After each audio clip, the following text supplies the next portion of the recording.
Sementara itu, pemirsa, Kementerian PUPR menyediakan posko pengamanan mudik Lebaran di Jalan Lintas Palembang Jambi, kilometer 14, Sukajadi, Banyuasin yang dapat dimanfaatkan oleh pemudik untuk beristirahat.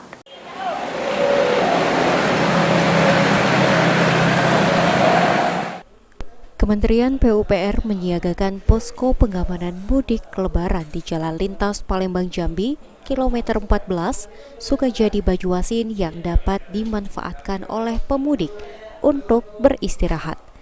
Terdapat beberapa fasilitas yang ada di posko siaga Sabta Taruna, diantaranya ruang istirahat, ruang laktasi, ruang P3K, tempat ibadah, dan toilet.